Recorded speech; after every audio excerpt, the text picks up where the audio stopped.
Bom dia a todos e obrigado por aguardarem. Sejam muito bem-vindos à videoconferência de divulgação dos resultados do primeiro trimestre de 2025 da Companhia de Saneamento do Paraná, Sanepar. Destaco aqueles que precisarem de tradução simultânea, que temos essa ferramenta disponível na plataforma. Para acessar, basta clicar no botão Interpretation, através do ícone do globo na parte inferior da tela e escolher o seu idioma de preferência, português ou inglês.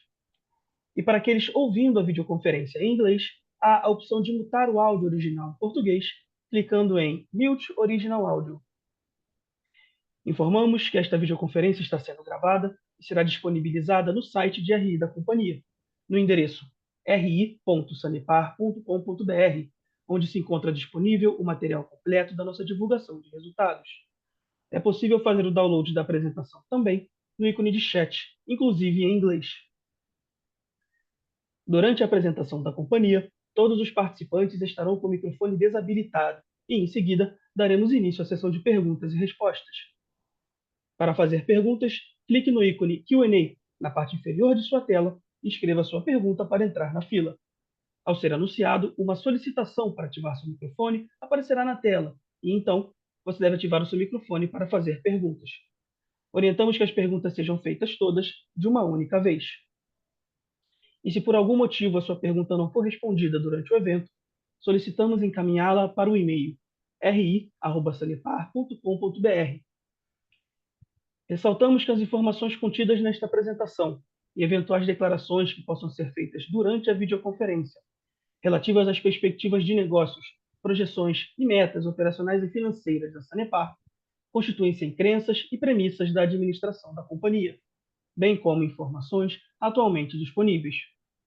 Considerações futuras não são garantias de desempenho.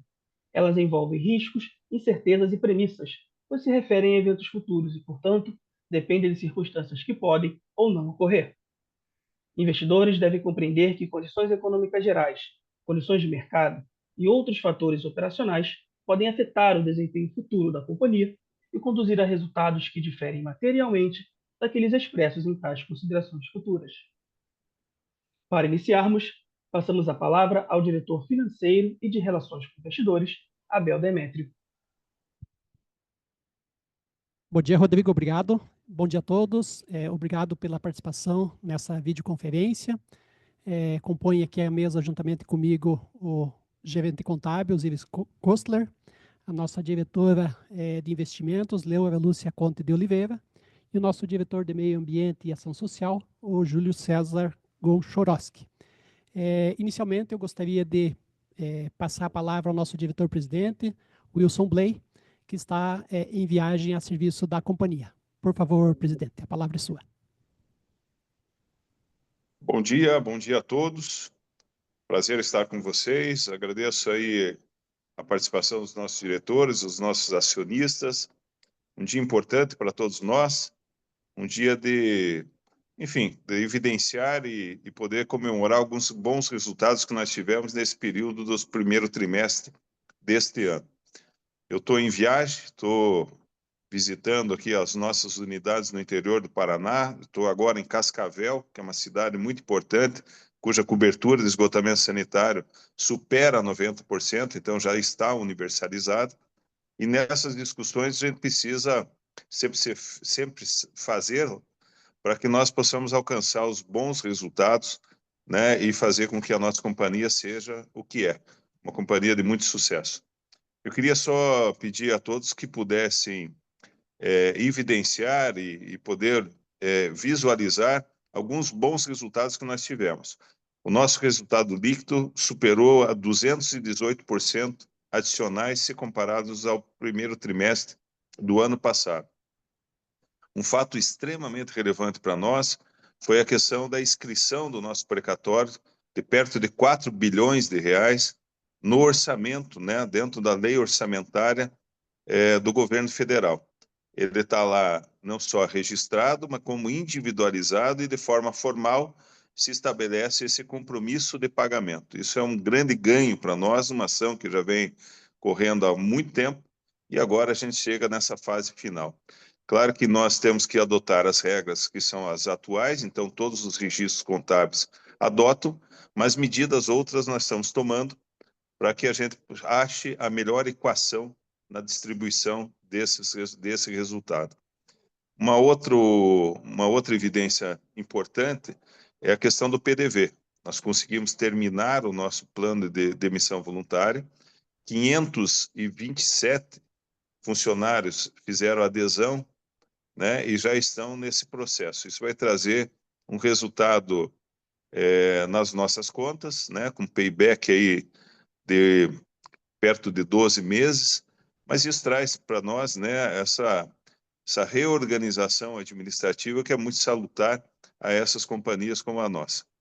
Uma outra questão também que precisa ser observada é a questão da nossa energia, né? Um gasto, aliás, é uma despesa que pressiona bastante os nossos resultados e nós partimos para o Mercado Livre. Claro que isso não é ligar uma chave e desligar outra, né? Tem todo um processo de adequação dos nossos pontos, né? E isso está sendo feito de forma gradativa, mas já trouxe um resultado de perto de 25% em decréscimo as despesas que nós tínhamos se comparado também ao exercício do ano passado. E uma ressalva, um fato que precisa ser muito bem evidenciado, e aí está até a nossa diretora Leura, que vai fazer uma explanação adicional, são os nossos investimentos. Nós tivemos um acréscimo de mais de 14% se comparado ao ano passado. Isso é fruto de muito trabalho, de muita gestão e também do trabalho do Júlio, né, na diretoria de meio ambiente, facilitando as outorgas, os licenciamentos, dando vazão a esses investimentos que estão planejados, né?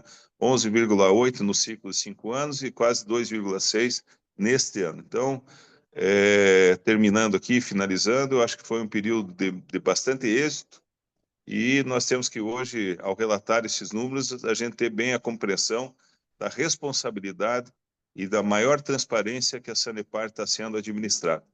Meu muito obrigado a todos, conte com a nossa diretoria, conte com o empenho sempre e nós estamos aqui à disposição. Obrigado, presidente. Bom, dando início, então, à nossa apresentação, para aqueles que acompanham os slides disponibilizados, vamos passar aqui, então, pelos destaques do primeiro trimestre de 2025. Então, no contexto operacional, foi um trimestre bastante positivo, com o aumento dos volumes faturados de água em 3% e de esgoto em 4,8%, aqui comparado ao mesmo período de 2024. Tivemos, no período de 12 meses, o crescimento de 1,1% do número de ligações de água e de 2,7% no número de ligações de esgoto. Aqui, né, ressaltamos que a água Sanepar já é 100% universalizada, então é um crescimento vegetativo. E esgoto, né, estamos a caminho da universalização, conforme níveis de atendimento, né, que estamos hoje com 81,5% de esgoto coletado, dos quais, né, 100% tratado. E essa é uma meta da companhia, né, buscar a universalização, uma meta legal, uma meta da companhia, e estamos neste caminho. Em relação aos destaques financeiros, nossa receita líquida atingiu 1,8 bilhão no trimestre, um incremento de 6,3%. Nosso EBITDA foi de 1,1 bilhão, um crescimento de 44,1%.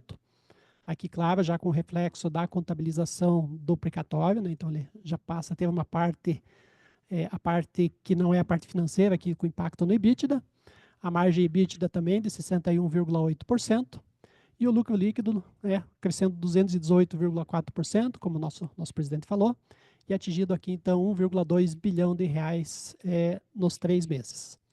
Em relação à nossa eficiência operacional, nosso índice de perdas foi de 221 litros por ligação por dia, um decréscimo de 0,9%, e a inadimplência foi de 2,8%. Aqui sim tivemos um acréscimo de 0,8 pontos percentuais. Como falamos, o presidente falou, a questão do PDV é algo importante na gestão de pessoas.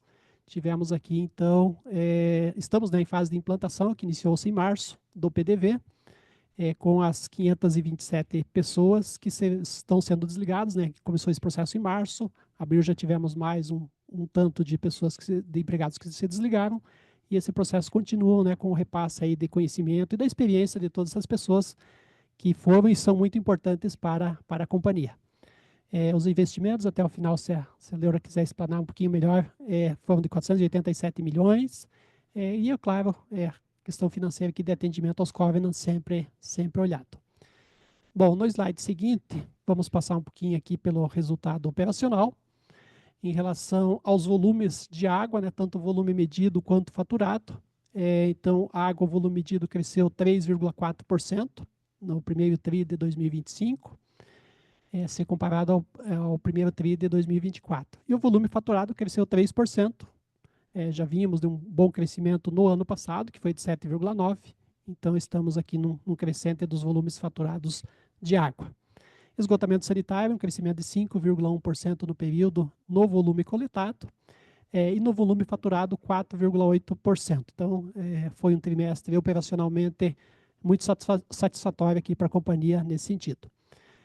Do lado direito do slide, temos a questão das ligações de água e de esgoto. Mais acima, as ligações de água, nós tivemos um acréscimo em 12 meses de 38.743 novas ligações de água. Então, crescimento vegetativo bastante razoável, né, para a empresa que está universalizada com água já há muitos anos, né, desde 2007, 2008, salvo engano, já universalizados com água. E no período, né, no trimestre, um acréscimo aqui de 11.160 novas ligações de água. Em relação às economias, foram 16.275 novas economias de água, com acréscimo em 12 meses de 50.973 novas economias, um acréscimo percentual de 1,2%. E aqui, claro, né, só fazer uma distinção, né, a ligação, às vezes você tem uma unidade que tem uma ligação e uma economia. E se for, por exemplo, um prédio, você pode ter uma ligação e ter diversos apartamentos, e esses diversos apartamentos são medidos em economias, né, por exemplo, 10 apartamentos, 10 economias, só para fazer a distinção. Em relação ao esgotamento sanitário, um crescimento mais robusto do que de água, naturalmente, né, pela falta ainda de atingimento de toda a universalização, mas o número de ligações de esgoto cresceu 2,7%, em 12 meses, com mais 68.139 ligações de esgoto, e no período do trimestre, 11.237 novas ligações. E em economias, 18.715, e um acréscimo em 12 meses de 94.419 novas economias de esgoto, com um crescimento percentual de 2,8%. Então, estamos no caminho dos investimentos, buscando tanto a universalização do esgoto, quanto a manutenção e o bom atendimento com a questão da água. No próximo slide, passar aqui um pouquinho pelo volume das barragens. No primeiro trimestre, as nossas barragens que compõem aqui o SAIC, né, o Sistema de Integrado aqui de Curitiba e região metropolitana, estava numa situação bastante confortável, né, com o Iraí, uma das represas, com 97%, o Passaúna com 99%, Piraquara 1 e Piraquara 2 com 100%. Obviamente, as barragens não são construídas para ficarem sempre no nível máximo de capacidade. Elas justamente, numa época, por exemplo, de menos chuvas, que é o período do inverno aqui em Curitiba e região metropolitana, as chuvas são menores e, obviamente, esses níveis podem cair, né? Mas sempre eles são importantes para que mantenhamos a produção de água, né, em níveis sempre de atendimento para a população. No slide seguinte, falar um pouquinho aqui mais detalhadamente da inadimplência. Então, nós vínhamos lá no primeiro trimestre de 2023 com uma inadimplência que era negativa, dada ao forte programa de recuperação de créditos, né, o RECLIP. Tivemos uma adimplência aqui de 4,7%. No primeiro TRI de 24 foi de 2% e agora de 2,8%. Estamos em conjunto com a área comercial, adotando algumas medidas visando a redução dessa inadimplência, enfim, de uma posição mais ativa aqui da companhia na cobrança e busca desses recursos que são importantes, né, para a manutenção aqui da companhia, né, do caixa da companhia e, consequentemente, dos investimentos programados. O índice de perdas por ligação, aqui sim teve um decréscimo, né, em relação ao final de 2024, que era 223 litros, e ao final do primeiro TRI de 2025 foi de 221 litros de perda por litro por ligação por dia. Falar um pouquinho das margens, a margem EBITDA foi de 61,8%, conforme a gente viu, com o histórico dos últimos 2 anos no primeiro trimestre em torno de 45%. E aqui é importante destacar que, tirando a questão do precatório, que obviamente é um item não recorrente, no primeiro trimestre de 2025, a gente também teria um EBITDA da ordem de 45%. Então, isso mostra o sólido desempenho operacional da companhia, no sentido da estabilidade dos índices e a manutenção dos seus, da sua operação. O ROI é anualizado de 20,8% e o ROIC anualizado de 14,3%, aqui também com impacto destes registros. Passando aqui para o slide seguinte, no próximo, nós vamos falar um pouquinho do resultado trimestral, aqui as questões mais voltadas a questões financeiras. Tivemos, então, um incremento de 6,3% na nossa receita líquida, importante, atingiu 1.805 bilhões ante o primeiro trimestre de 2024. Abaixo, né, custos e despesas tiveram um crescimento de 689 milhões, um custo de despesa de 689 milhões, com um decréscimo de 25,4% em relação ao mesmo período do ano passado, aqui também influenciado pelo registro, né, de outras receitas operacionais da parte do precatório, então impactou positivamente aqui em relação aos custos e despesas. O EBIT da companhia atingiu 965 milhões, uma alta de 50,5%, e abaixo, né, com uma margem EBIT de 53,4%, com crescimento de 15,7 pontos percentuais. Em relação ao EBITDA, nós temos um EBITDA na casa aí dos 600, 700 milhões de reais, e nesse ano, né, 1.116 bilhões, um crescimento aqui de 44,1%, e a margem, né, aquilo que foi visto no slide anterior, vamos dizer assim, com histórico aí dos últimos trimestres de 45%, continua na parte recorrente em torno de 45%, mas com todos os registros realizados, ela atingiu 61,8%, um incremento de 16,2 pontos percentuais.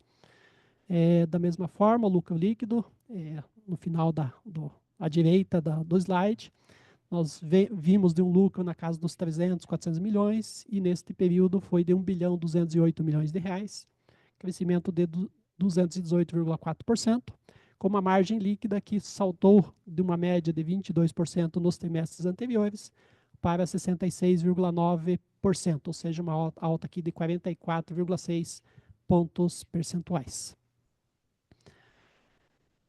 Bom, no slide seguinte, vamos passar ponto a ponto cada um dos itens. Neste trimestre, realmente a gente tem diversos eventos não recorrentes que tornam, vamos dizer assim, a análise comparativa um pouco mais dificultosa.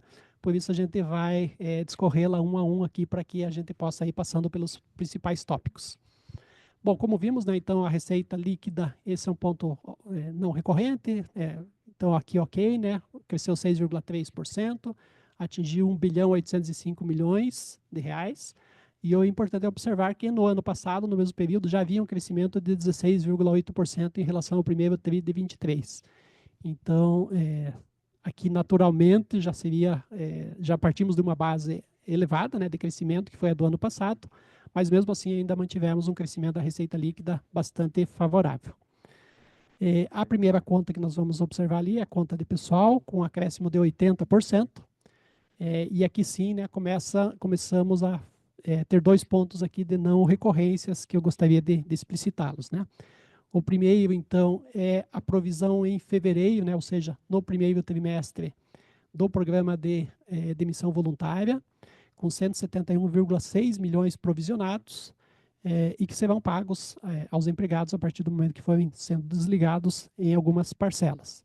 Então, esse é um movimento de item não recorrente do período.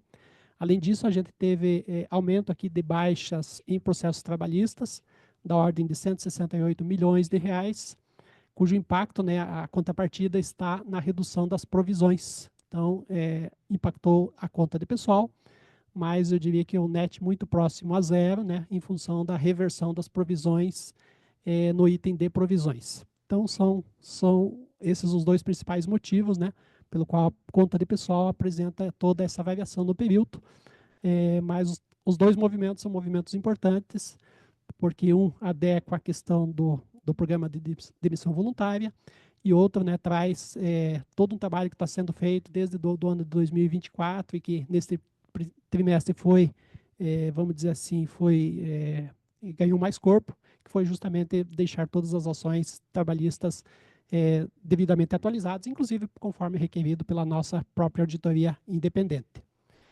O segundo item é o item de PPR, ele obviamente tem um acréscimo em função do crescimento do lucro, é uma provisão que é feita com base no resultado, então ele cresce naturalmente em função disso. Materiais cresceu 7,3%. Eu diria que a conta de materiais é uma conta que está em linha com o crescimento dos volumes, porque o volume produzido de água cresceu 2% no período e o volume de esgoto tratado cresceu 5,1%. Então, só de crescimento real aqui de volumes, né, produzidos e tratados, nós temos aí algo na casa na média, né, 4,5%. Considerando aí que temos uma inflação no período de 5,5%, né, do IPCA em 12 meses, diria que a conta de materiais está muito bem, está dentro daquilo que é esperado, né, daquilo que foi previsto aqui pela companhia, inclusive. Inclusive, a principal conta de materiais, que é a conta de tratamento, material de tratamento, que representou aqui no trimestre 63%, ela teve um crescimento de 2% em relação ao mesmo período do ano passado.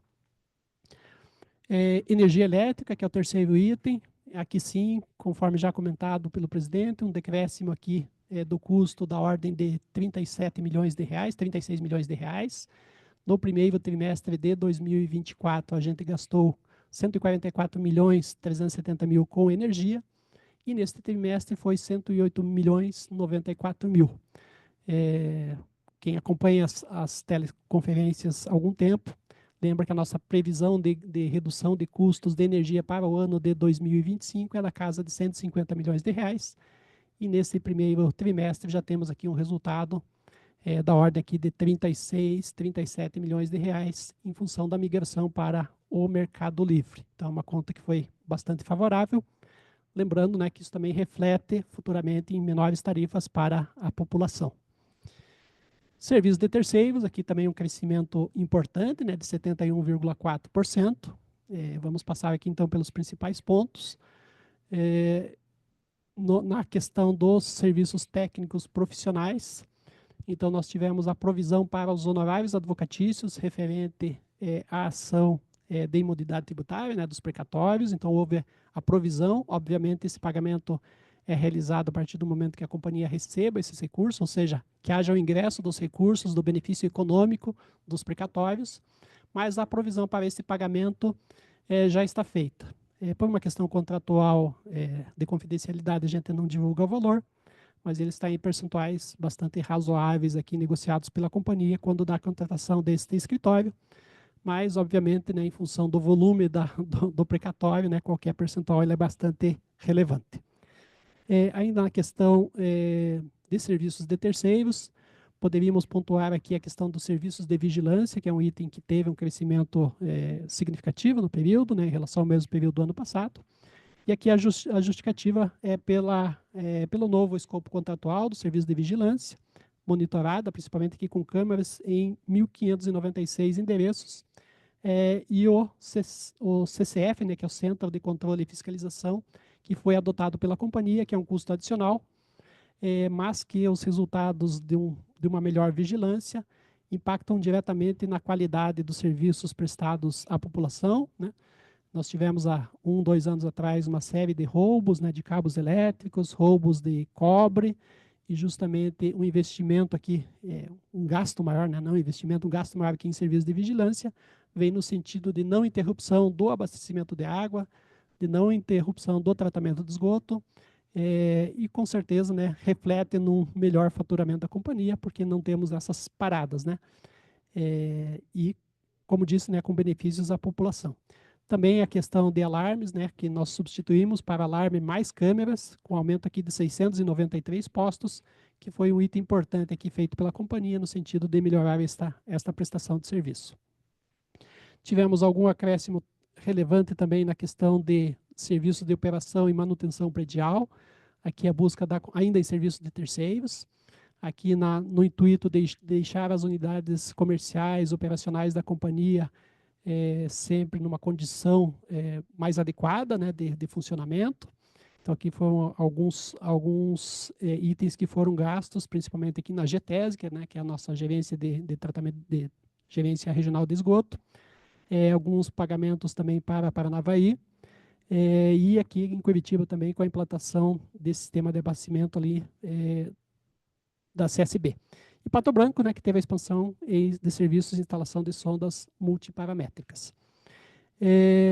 Serviço de processamento de dados, aqui também teve um crescimento de despesa em função aqui de alguns gastos com software, visando aqui então a manutenção do ambiente MyFrame, fundamental aqui para os sistemas corporativos da companhia. Bom, passando então pelo serviço de terceiros, vamos para a próxima conta, que é a conta de serviços gerais e tributários, aqui com um incremento aqui de 51,6%.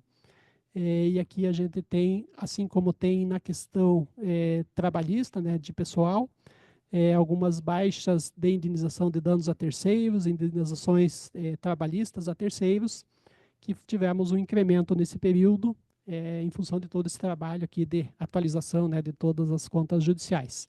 Além disso, né, temos um programa aqui de convênios sociais, educacionais e ambientais de pesquisa, capitaneado aqui pelo Júlio, que tivemos a implantação de rede de monitoramento de águas subterrâneas, que foi um gasto no período, e também alguns novos contratos para educação ambiental, monitoramento aqui de espaços de visitação, campanhas institucionais, por exemplo, né, as cadeiras anfíbias na Operação Verão, que foram utilizadas, uma Operação Verão que teve um aumento e teve uma grande aceitação e um desempenho de pesquisa muito bom perante a população no litoral, nos meses em que ela ocorreu. Passando à próxima conta, a conta de provisões, temos aqui, então, um aumento muito significativo, né, foi para R$1.193 bilhões. E aqui, novamente, né, surge a questão do precatório, uma vez que nós fizemos uma provisão para o passivo regulatório da ordem de R$1.354 bilhões, referente, então, à inscrição do precatório na União, e pela definição atual da agência de compartilhamento de parte dessa ação para a modicidade tarifária, fizemos então uma provisão aqui para o passivo regulatório desse montante. Essa conta ela ficou em 1.193, a provisão foi de 1.354, e a diferença justamente são as reversões de atualização decorrentes aqui das baixas, né? Então, nós tivemos 1.054 processos de baixas trabalhistas, que totalizaram 112 milhões, mais 246 processos cíveis, ambientais e tributários, que totalizaram 3,4 milhões. Então, o net dessa conta impactou nas provisões. Além disso, tivemos 56 processos trabalhistas arquivados, na ordem de 12 milhões, e 19 processos cíveis, ambientais e tributários, com uma redução aqui da ordem de R$400 mil. O próximo item, passar aqui para a questão das despesas e receitas financeiras. Então, aqui nós tivemos uma receita financeira superior à despesa financeira, na ordem de R$184.753.000. E aqui nós temos três grandes lançamentos, né? Que é a receita de juros auferidos, referentes à questão do precatório, da ordem de R$2.147.000.000. E, proporcionalmente, né, uma provisão aqui para o passivo regulatório de R$1.535.000.000, reduzindo a conta. E, além disso, né, por uma norma contábil, fazendo o ajuste a valor justo do precatório, né, o que ocasionou um lançamento da ordem de 249 milhões a débito aqui, né, de despesa financeira, pela mensuração, né, entre o valor atual e a expectativa de recebimento deste crédito perante a União. O último item, né, então, outros custos e despesas, aqui sim, né, uma receita operacional dos precatórios, referente, então, à parte do principal, né, dos precatórios, da ordem de R$2.055.000.000. Então, essa conta teve uma reversão importante, né, de R$1.852.355.000. E só a receita operacional de precatórios foi muito importante, né, porque ela foi no registro aqui da casa de R$2.055.000.000. Bom, tudo isso, né, então chegamos ao resultado final de 1.207.944.000 ao final do trimestre. O próximo slide, passar um pouquinho aqui pelos investimentos. Como a gente pode ver no gráfico, a gente vem num crescimento aqui do volume de investimentos. No primeiro TRI de 23, 403 milhões de reais. Ano passado, no primeiro TRI, 425 milhões. E neste ano, 487 milhões de reais. E a proporção de investimentos, né, 32% no primeiro TRI de 25 em água, 61% em esgotamento sanitário e 7% em outros. A origem dos recursos, aqui 78% neste trimestre com recursos próprios e 22% com recursos de terceiros. No próximo slide, falar um pouquinho das questões aqui de capital. Temos, então, dívidas de curto prazo de 712 milhões registrados ao final de março de 2025, dívidas de longo prazo de 5 bilhões 897 milhões, totalizando, então, 6 bilhões 609 milhões de dívida total. Tínhamos, ao final de março, um caixa e equivalentes de caixa de 1 bilhão 849 milhões, o que resulta em uma dívida líquida no primeiro TRI de 25 de 4 bilhões 760 milhões, uma alta de 6,2% em relação à dívida líquida do primeiro TRI de 24, mas mantendo, né, uma alavancagem de 1,5 vezes a dívida líquida pelo EBITDA. Abaixo, né, a geração de caixa foi de 734 milhões, com um crescimento robusto de 15,5%.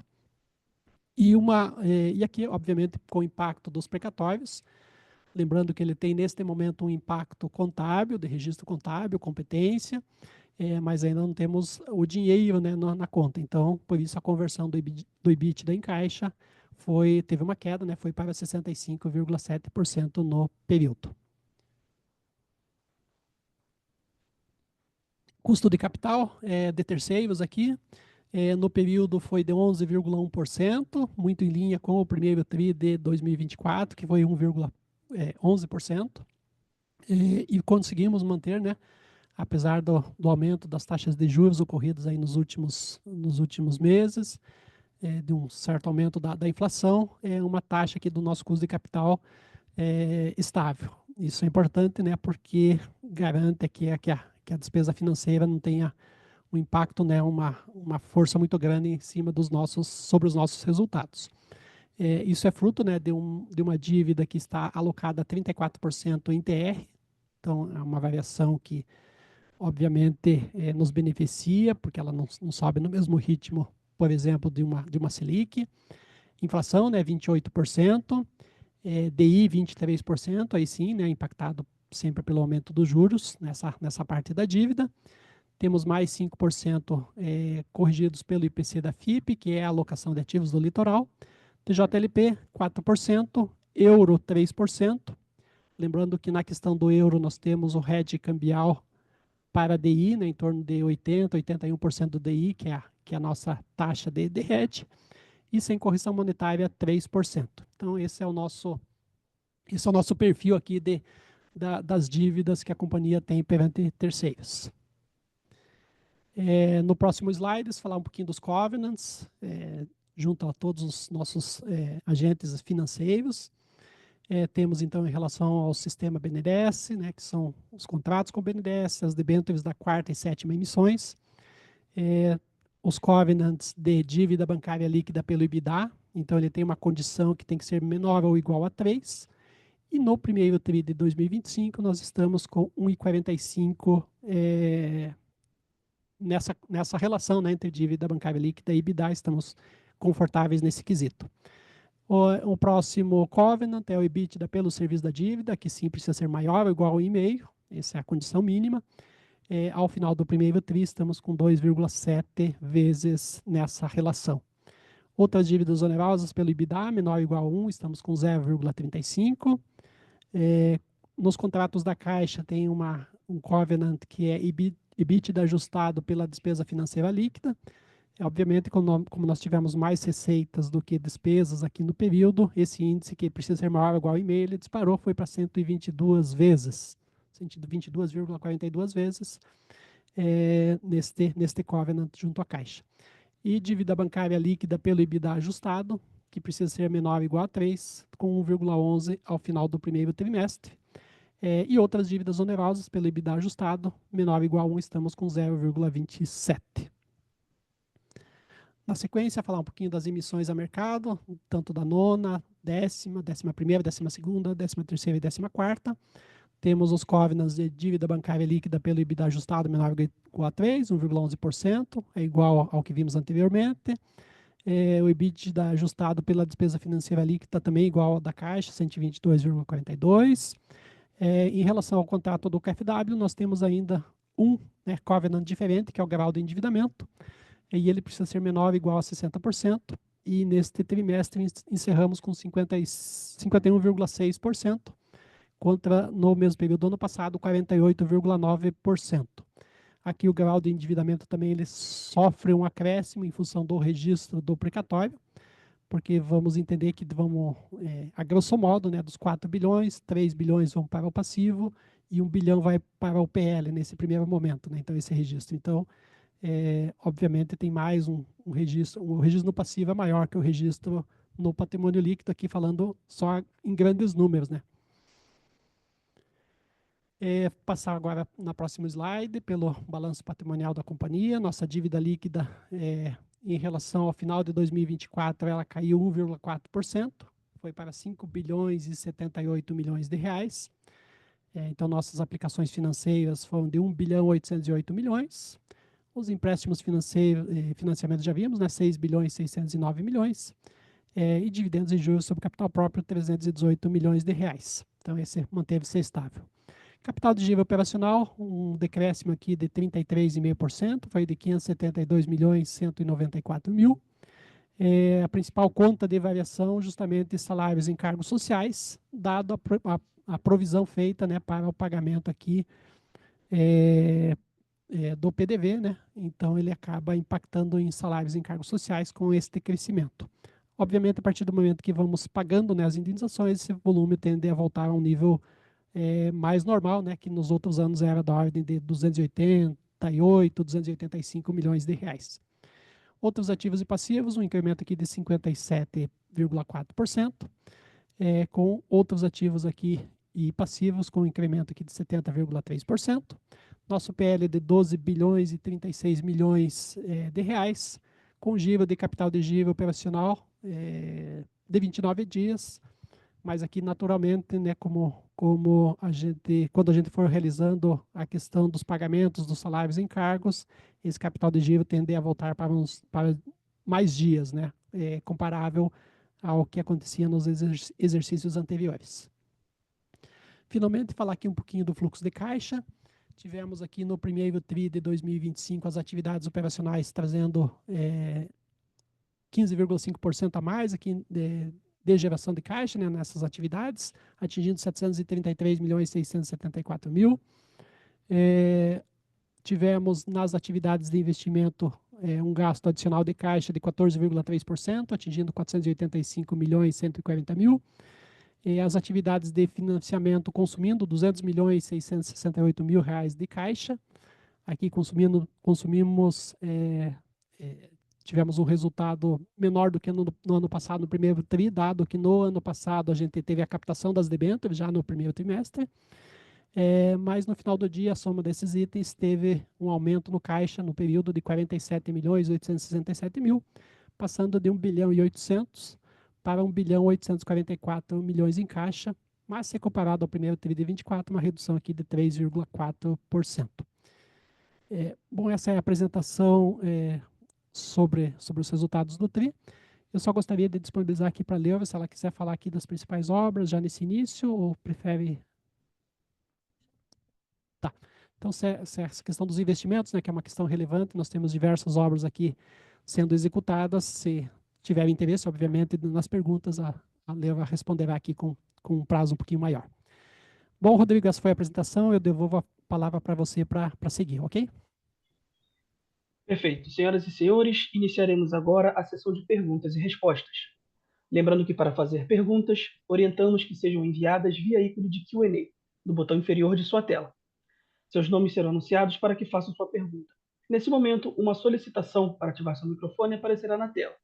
Caso não possa abrir seu microfone ao vivo, favor escrever sem microfone ao final da pergunta para que eu a leia em voz alta. A nossa primeira pergunta vem do Marcelo Afonso, analista Buy-Side, Clube Belvedere. Inicialmente, ele parabeniza pelos resultados e pergunta se podem explicar melhor as indenizações trabalhistas registradas nesse trimestre. Elas são em função de novos processos trabalhistas não previamente provisionados? Pergunta do Marcelo.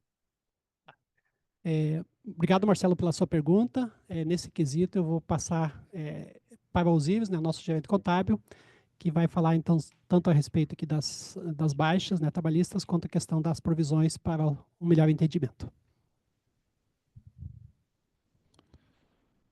Obrigado, Marcelo, pela pergunta. Em relação às indenizações, a companhia vem fazendo trabalho em relação às ações trabalhistas. Já ocorreu durante o ano de 2024 e durante o primeiro trimestre nós intensificamos o trabalho juntamente à nossa área jurídica, justamente para verificar todos os processos que estavam já finalizados e que poderiam ser baixados.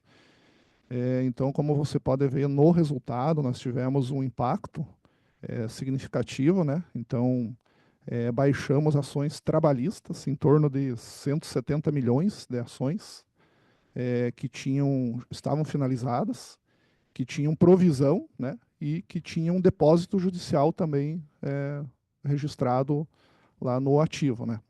Então, isso foi baixado, só de ações trabalhistas. Nós tivemos, então, como eu falei, 170 milhões.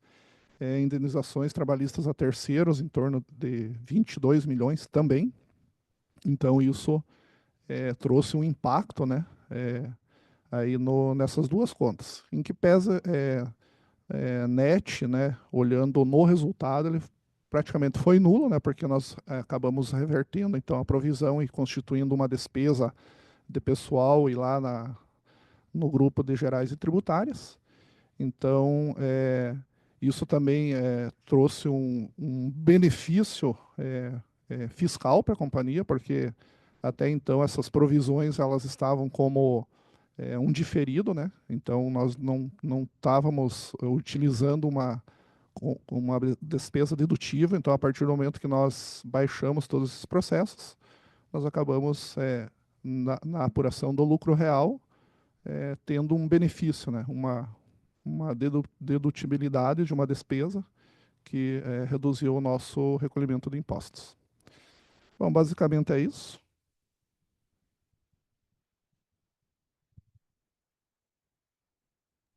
Perfeito. Dando continuidade, a próxima pergunta vem do João Vitor Schmidt, analista Buy-Side da Athena Capital.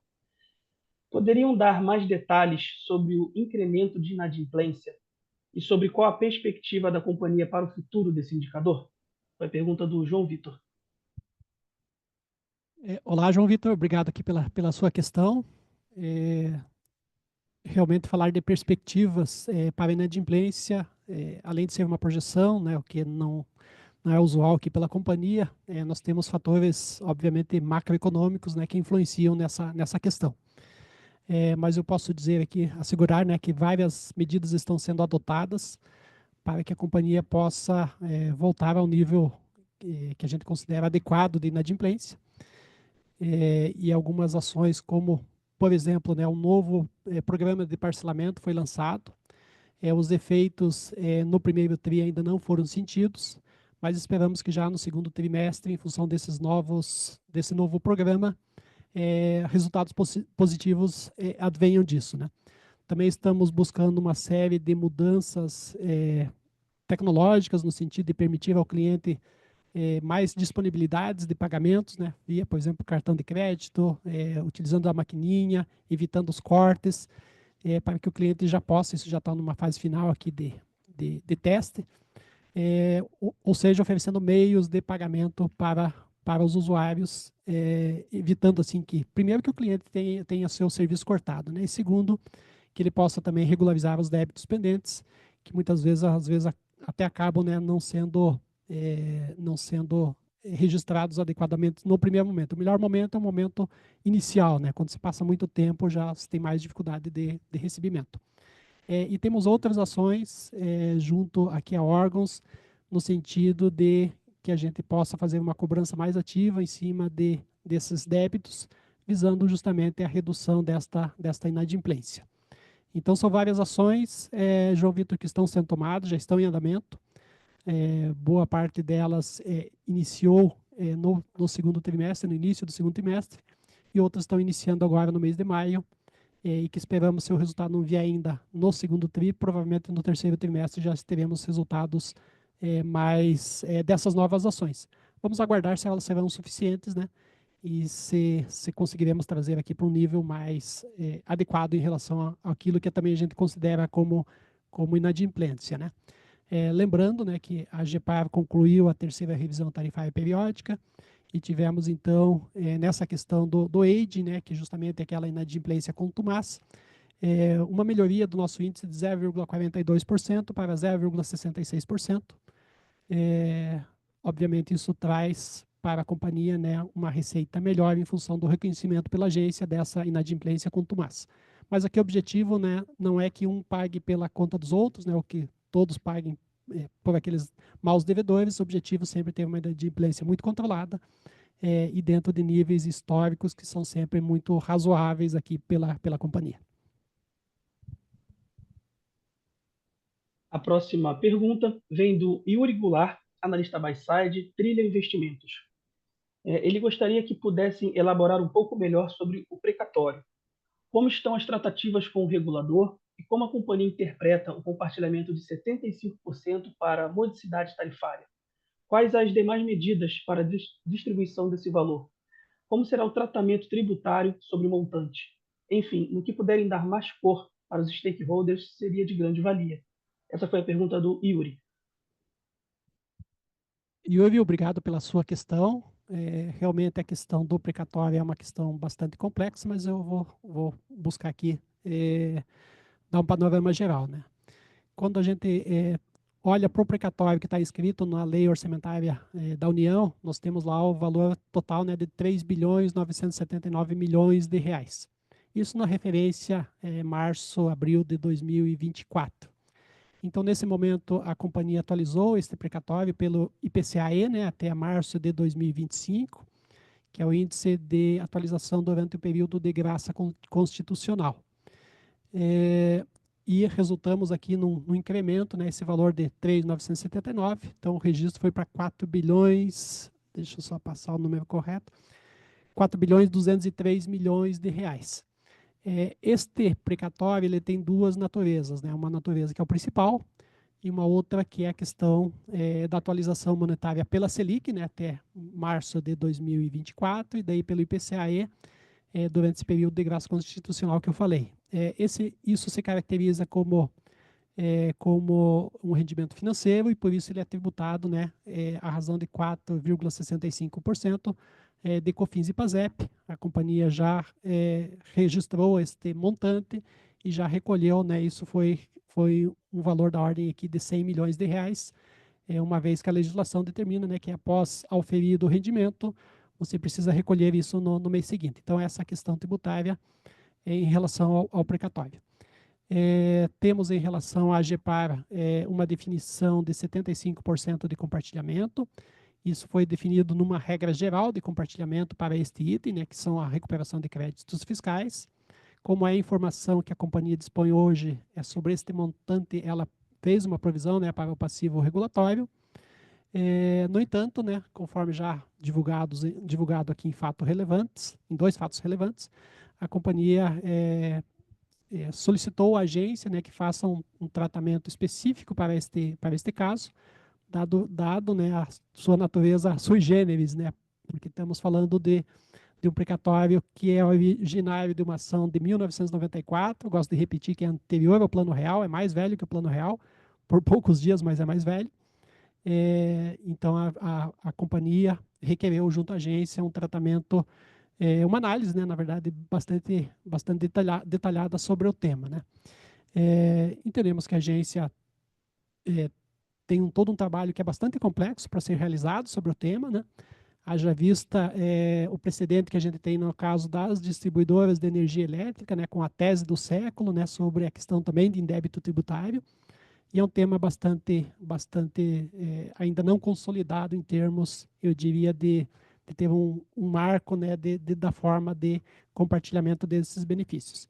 Obviamente, a companhia busca que sempre o que for melhor para a companhia, para os clientes, para a população, enfim, para os acionistas, no sentido de que toda essa regra, né, de equilíbrio seja respeitada, e é nesse sentido que a companhia está atuando. Obrigado. Continuando, a próxima pergunta vem do Reinaldo Veríssimo, investidor. Ele gostaria de perguntar quais ações pretendem realizar para trazer Foz do Iguaçu para a casa dos 90% de coleta. Quais ações estão tomando com a evasão de receita, que subiu de 2,03 para 2,85? Essas foram as perguntas do Reinaldo. Obrigado, Reinaldo, pela sua pergunta. Bom, em relação à evasão de receitas, a gente acabou de falar, né, sobre a questão da inadimplência. Em relação às obras que visam dotar o município de Foz do Iguaçu em índices aí universalizados, eu vou passar aqui para a nossa diretora de investimentos, a Leura, para que ela possa falar a respeito. Reinaldo, bom dia a todos, né? Bom dia, Reinaldo, também. Com relação, eu não tenho aqui de cabeça a meta, a data exata. Se o Abel tiver aqui, a gente pode transcorrer, mas posso dizer para você que nós temos empreendimentos sendo executados, projetos sendo trabalhados para que a gente consiga atingir a universalização no estado como um todo, mas em Foz do Iguaçu também. Você não tem aí? Tem aí? Hoje temos 83,8% de atendimento, mas a meta você não tem, né? A meta deve estar aí para os próximos anos, então, como é um projeto significativo, um projeto que tem um tempo delongado para a gente poder desenvolver, Foz do Iguaçu não é simples, porque tem muitas áreas ocupadas. Nós temos vários rios que passam ali por dentro da cidade que dificultam, temos elevatórias para serem executadas, temos a parte de infraestruturas de hotéis, toda a parte de hotelaria também é atendida pela Sanepar, então tudo isso cria uma certa complexidade e nós estamos desenvolvendo esses projetos para que a gente consiga atingir o que está estabelecido dentro do novo marco, mas sempre buscando por orientação tanto do governo do estado quanto do presidente Blay, que nós antecipemos chegando na universalização o mais cedo possível, o que interessa para a companhia, porque isso gera receita.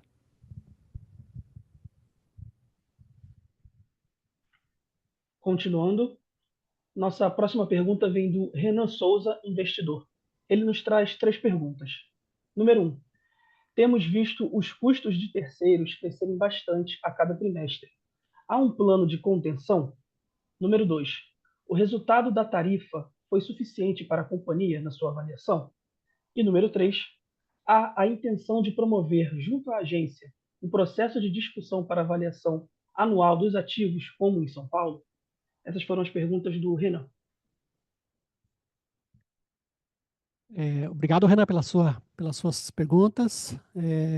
Realmente, a questão dos custos de terceiros é algo que a companhia vem olhando não só durante o trimestre, né, mas eu diria que sistematicamente, semanalmente nas reuniões de diretoria, mensalmente nas reuniões de conselho, e esses são temas bastante, é um tema bastante recorrente aqui da companhia. Nós temos que avaliar, né, toda uma questão aqui de nível de atividade econômica, que traz realmente um incremento do custo com mão de obra. Nós temos um crescimento em termos inflacionários do custo de mão de obra, né, onde grande parte dos serviços de terceiros se refere a necessidade de utilização, né, de recursos de terceiros. Por exemplo, né, toda a questão de manutenção de redes de água, de esgotamento sanitário. Nós muitas vezes estamos tendo tabelas, né, que são superiores aqui à inflação normal, né, o IPCA normal, vamos dizer assim, do período, né. Então, o custo de terceiros realmente é uma conta que a companhia, sim, tem todo um processo de monitoramento. Mas só relembrando, né, que neste período, nesse TRI, a questão realmente do honorário que foi provisionada, ela trouxe um impacto que ele é muito relevante e ele precisa ser, vamos dizer assim, levado em consideração. Outros itens, né, como nós temos cada vez mais tratamentos de esgotamento sanitário em qualidades superiores, né, ou seja, lançamos efluentes em rios com qualidade muito superior ao que a gente eventualmente vinha fazendo, em função das novas estações de tratamento que são entregues. Você tem um custo de disposição de lodo, você tem um custo de transporte, um custo de vigilância, né? Você tem mais mais atividades, né, operacionais que demandam um custo maior nesse sentido. Mas, obviamente, a companhia sempre busca acompanhar esse custo para que ele venha para patamares, né, que não prejudiquem aqui as margens da companhia. Em relação à finalização da terceira RTP, que foi a sua segunda pergunta, nós estamos ainda na fase de fiscalização da base de ativos pela agência reguladora, um trabalho bastante árduo, bastante complexo e feito com muito rigor pela agência, né? Aqui realmente não é falar, mas o rigor deles é bastante alto, então estamos ainda nessa questão. Mas o fato é que a revisão tarifária, no olhar da companhia, foi vamos dizer assim, uma revisão de equilíbrio. Entendemos que vários pleitos da companhia foram reconhecidos nesse momento, lembrando que a gente tinha o fim do diferimento, e que mesmo com isso, né, a companhia obteve algumas questões que foram favoráveis, né? Por exemplo, o aumento do WOC, que era necessário, né? O nosso WOC estava um pouco abaixo aqui do que os nossos pares vinham praticando, ele foi o líquido de 8,08%, o que também é importante porque temos custos financeiros crescentes, né, dado as taxas de juros aí que estão um pouco superiores. Tivemos na questão, conforme eu falei, do EID, né, que foi de 0,42% para 0,66%, isso é um benefício para a companhia. O próprio fator X, né, que foi de 0, ele era 0,08, foi para 0, isso impacta futuramente nas contas, né, de um modo favorável aqui para a companhia. E o importante é que nós tivemos, então, um reconhecimento nesse momento aqui de uma base de ativos bastante relevante para o cálculo e que nos dá, vamos dizer assim, um equilíbrio, né, em relação ao que foi a revisão tarifária. Lembrando, né, que quando em conversas aí com agentes de mercado, a opinião é que foi realmente uma revisão tarifária bastante equilibrada e positiva aqui para a companhia. O que é importante, porque também o fluxo de investimentos necessários para a universalização, para o próximo ciclo, é muito relevante, né? Então, a companhia precisa, né, de recursos para fazer frente a todo atendimento, né, junto à população. Teve uma terceira questão, Yuri, Renan, que esta eu acabei não anotando, gostaria se pudesse só repetir, por gentileza. Perfeitamente. Há a intenção de promover, junto à agência, um processo de discussão para avaliação anual dos ativos, como em São Paulo? Então, Renan, o fato é que a gente, como eu falei, a gente ainda está em fase, né, de fiscalização pela agência, a gente ainda está respondendo a agência sobre a fiscalização.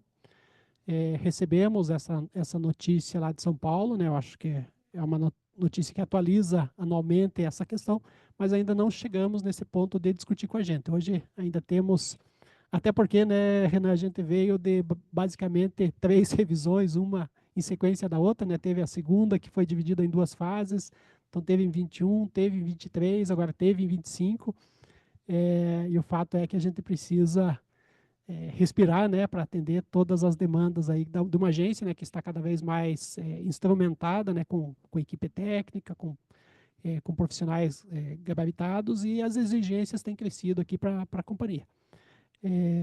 Obviamente, isso é uma evolução, né? Nós entendemos que passamos pela terceira revisão tarifária, agora sem grandes gatilhos, sem grandes gaps aí para o futuro, que é importante para uma estabilidade regulatória para a companhia, para os investidores. E outros temas, né, como este, de uma eventual precificação dos ativos anualmente, pode ser avaliada, eu acredito, pela agência e a companhia também deve, aí, nos próximos meses, avaliar se isso, quais seriam os impactos positivos dessa medida. Então, no momento, não temos um pedido formal para a agência em relação a isso, mas temos acompanhado pela nossa gerência de regulação e perante tudo que é noticiado aí no mercado, né, essa nova forma de precificação feita lá aí em São Paulo, né. Então, quem sabe essa possa ser uma tratativa da companhia, mas ainda não iniciamos. Perfeitamente. A próxima pergunta vem do Ricardo Cardoso Gomes, investidor. O pagamento dos precatórios foi registrado contabilmente considerando a regulamentação da AGEPAR, que manda destinar 75% da modicidade das tarifas. A regulamentação da ANA fala no máximo em 15%, e a própria Sanepar fez questionamentos para a AGEPAR sobre o assunto em consulta pública. Essa questão está pacificada ou ainda há discussão sobre a destinação dos recursos oriundos do precatório? Pergunta do Ricardo. Obrigado, Ricardo. Obrigado pela pergunta. Só vou fazer vamos dizer assim, um detalhamento, porque sobre o montante do precatório, a gente primeiro reduz, né, o COFINS e o PASEP, para aí sim aplicar os 75%, né, conforme sobre o valor líquido, né, isso é definido pela própria agência. Então, esse foi o critério aqui de constituição dos 75% de um passivo regulatório, né, de uma natureza aqui de provisão regulatória. A companhia, sim, né, durante a terceira revisão tarifária, fez questionamentos a respeito, mas o fato é que essa rúbrica sequer tinha lançamentos, né? Então, a própria agência entendeu que não era, vamos dizer assim, não fazia escopo do objeto, né, tanto da consulta, da audiência pública, esse tipo de questionamento, porque ele deveria ser feito de uma forma apartada, né, tendo em vista que ali era o objeto da consulta pública, era falar de uma maneira geral, né, sobre todos os indicadores, e ela mesma, em seu despacho, né, negou aquela contribuição da companhia, mas fez a ressalva de que a companhia poderia apresentar, então, especificamente em relação ao tema, suas demandas e suas, vamos dizer assim, detalhamento, né, o seu pedido. A companhia fez isso, né, a AGEPAR vai analisar, e eu posso assegurar aqui que não é uma análise fácil pela agência, é uma análise bastante complexa, que envolve a população, envolve a companhia, envolve os acionistas, e ela, com certeza, nós esperamos que ela haja com equilíbrio para que isso possa ser bem equacionado, no sentido de que todos possam ter, no final do dia, sair felizes com essa decisão da agência, né? E a companhia vai contribuir com o máximo possível para levar, né, os seus argumentos em favor de uma distribuição eventualmente diferente daquela que atualmente está proposta. Encerramos, nesse momento, a sessão de perguntas e respostas. E agora gostaríamos de passar a palavra ao diretor financeiro e de relações com investidores, Abel Demétrio, para as considerações finais da companhia. Rodrigo, obrigado pela sua condução aí novamente. Só dizer que a gente recebeu também aqui um pedido do Saulo de Tarso sobre uma questão da holding. Responderemos para você, Saulo, na sequência, através da nossa área de RI. Obrigado aqui pelo seu questionamento.